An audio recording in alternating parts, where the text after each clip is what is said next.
David Morgan with you at the VRIC, the Vancouver Resource Investment Conference, January 2019. Well, Hubert is next to me from Radisson Mining Resources in one of the most prolific areas on the planet in Canada for gold mining.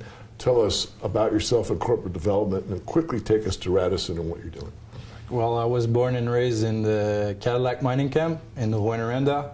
Our project is directly in the camp in Quebec, so along the Larder Lake Cadillac break. The company owns 4.5 kilometers directly on the Larder Lake Cadillac break.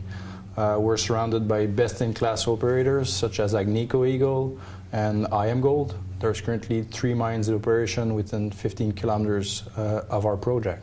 So you're like in the heart of gold country. And Quebec really has some good tax credits. Do you want to talk about that a little bit? In Quebec, we do get tax credit in the order of 28% where we are. We also have some really good institutions on board, the Caisse de dépôt, CDPQ, Pension Fund of Quebec. And they also have several institutions like CIDEX, the FTQ Labor Fund, Investissement Quebec, who's from the government as well. So very pro-mining, stable jurisdiction, and the mining law is very clear down there. So it's a great region to work in. Very good. So what brought you to Radisson? What intrigued you about this company? I've been in the industry now for 10 years. Worked as an accountant for mining contractors in the area, which built the Detour Lake mine in Cochrane and the Canadian Malartic mine in Malartic, obviously. 2 biggest mines in Canada right now in terms of output. And in 2014, my father, who was a broker, had invested in the industry, and he took over that company and renewed the board of directors. So a year and a half later, I joined the company as IR, corporate development, and that's where I got started with the company, yeah.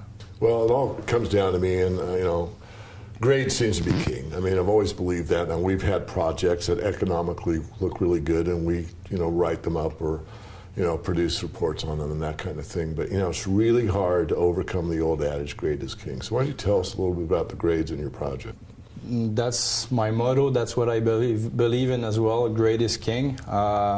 We have the luck of working between the shadow of 2 head frames. There's historic production on the property. The former O'Brien mine produced almost 600,000 ounces at 15 grams per ton. Still, this mine holds the title of the richest mine by grade in Quebec. So right now we are developing a resource in the vicinity of the former O'Brien, 200 meters along strike.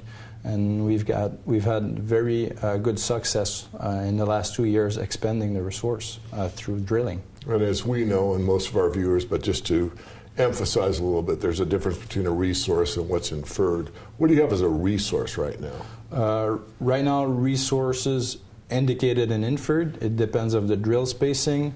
Based on the drill spacing, we have 427,000 ounces indicated and inferred, so a total, and around 6 grams head grade. So high grade underground profile for this mine. Yeah.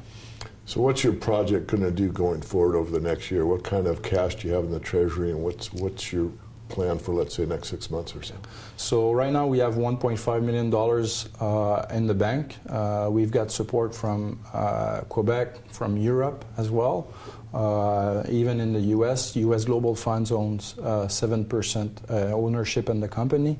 The management, the board of directors, we own 13%, so we put our money where our mouth is, and we'd like to maintain that ratio moving forward.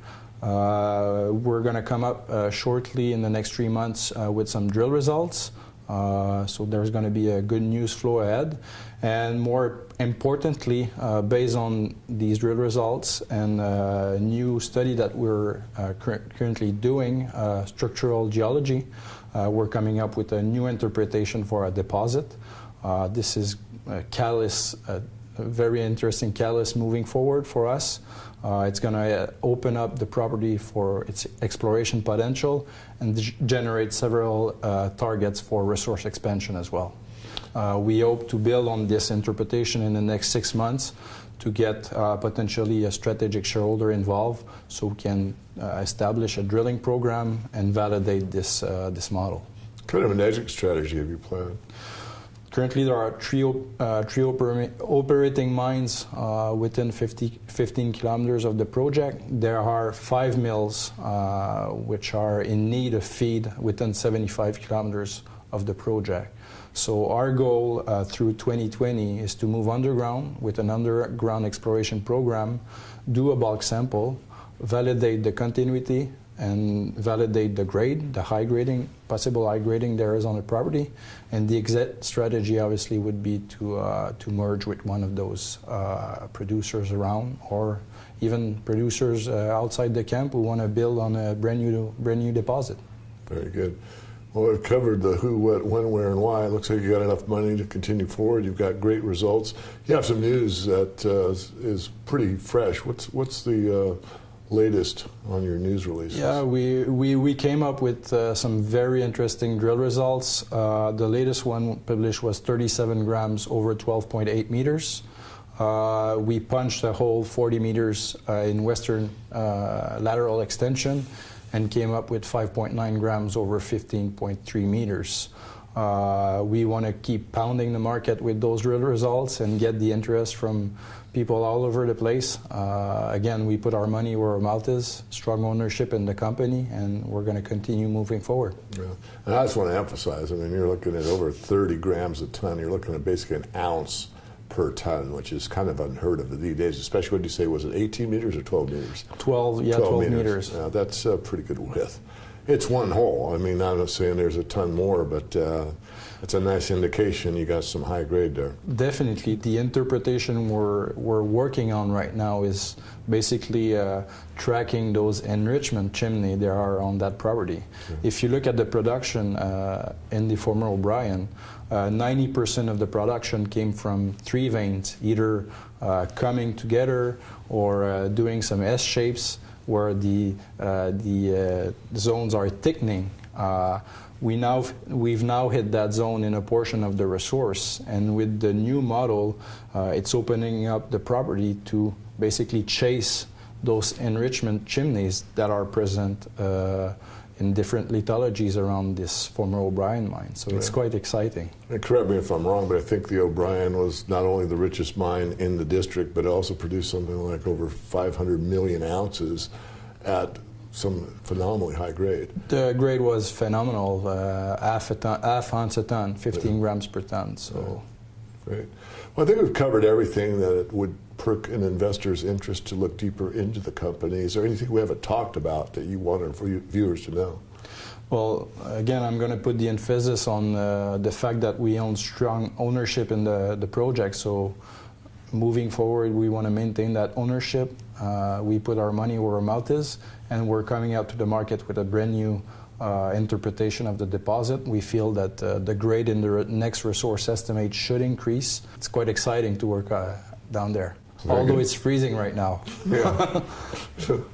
Goes with mining, huh? Yeah. Thank you so much. Thank you very much. Appreciate the interview.